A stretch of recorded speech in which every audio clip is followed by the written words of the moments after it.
ನರೇಂದ್ರ ಮೋದಿಜಿಯವರು ಕೊಟ್ಟಂತ ಮಾತನ್ನ ಉಳಿಸ್ಕೊತಾ ಇರಬೇಕಾದ್ರೆ ಇವತ್ತು ನೀವೇನು 52,000 ಕೋಟಿ ಇವೆಲ್ಲ 5 ಗ್ಯಾರಂಟಿಗಳ ಸ್ಕೀಮ್ಸ್ಗೆ ನೀವು ಹೊಂದಿಸಬೇಕಾಗಿತ್ತು ಪ್ರತಿ ವರ್ಷ. ಯಾಕೆ ನಿಮಗೆ ಪ್ರಣಾಳಿಕೆ ಬಿಡುಗಡೆ ಮಾಡಲಿಕ್ಕಿಂತ ಮುಂಚಿತವಾಗಿ ಇದರ ಅರಿವಿರಲಿಲ್ವಾ? ರಾಜ್ಯದ ಗೌರವಾನ್ವಿತ ಮುಖ್ಯಮಂತ್ರಿಗಳು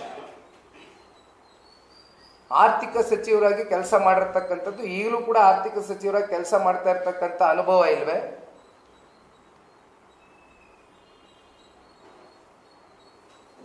ಒಂದ್ ಕಡೆ ನರೇಂದ್ರ ಮೋದಿಜಿಯವರು ಕೊಟ್ಟಂತ ಮಾತನ್ನು ಉಳಿಸ್ಕೊಂಡಿದ್ದಾರೆ, ಅಲ್ಲೇನು ಟೆಕ್ನಿಕಲ್ ಪ್ರಾಬ್ಲಮ್ಸ್ ಇಲ್ಲ, ಅಲ್ಲಿ ಯಾವುದು ತಾಂತ್ರಿಕ ದೋಷಗಳು ಕಾಣ್ತಾ ಇಲ್ಲ.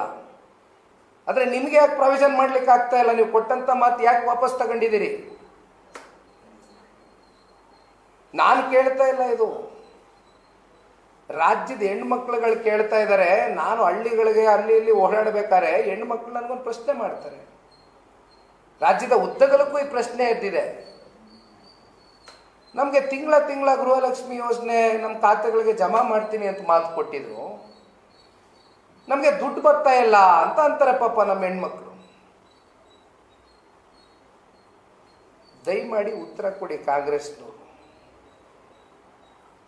ನೀವು ಕೊಟ್ಟಂತದ್ದೇನು? ಇಡೀ ರಾಜ್ಯದ ಜನ ಬಹಳ ಸ್ಪಷ್ಟವಾದಂತ ನುಡಿದಂತೆ ನಡೀತೇವೆ, ನುಡಿದಂತೆ ನಡೆದಿದ್ದೇವೆ, ಈಗ ಆಲ್ರೆಡಿ ನಡೆದು ಬಿಟ್ಟಿದ್ದೇವೆ. ನೀವು ನುಡಿದಿದ್ದೇನು? ನೀವು ನಡೀತಾ ಇರೋದೇನು? ಒಂದು ಕೆಲಸ ಮಾಡಿ,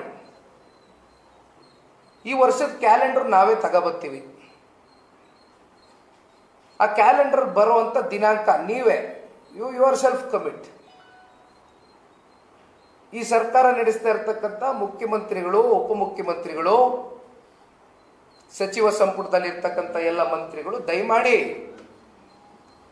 ರಾಜ್ಯದ ಉದ್ದಗಲಕ್ಕೂ ನಮ್ಮ ಹೆಣ್ಣುಮಕ್ಕಳ ಧ್ವನಿಯಾಗಿ ಕೇಳ್ತಾ ಇದ್ದೀನಿ, ಕ್ಯಾಲೆಂಡರ್ ತಗೋಬರ್ತೀನಿ. ಆ ಕ್ಯಾಲೆಂಡರ್ ದಿನಾಂಕ ಯಾವತ್ತು ನೀವು ಇವೆಲ್ಲವನ್ನ ಪೂರೈಸ್ತೀರಾ ಅಂತಕ್ಕಂಥದ್ರ ಬಗ್ಗೆ ದಯಮಾಡಿ ಸ್ಪಷ್ಟವಾದಂತ ನೀವು ನಿಲುವು ಕೊಟ್ಬಿಟ್ರೆ ಇದು ನಮಗೆ ಬೇಕಾಗಿರೋದು. ಅದಕ್ಕೋಸ್ಕರ ಇವತ್ತು ನಾನು ಪ್ರೆಸ್ ಮೀಟ್ ಕರೆದಿದ್ದೀನಿ.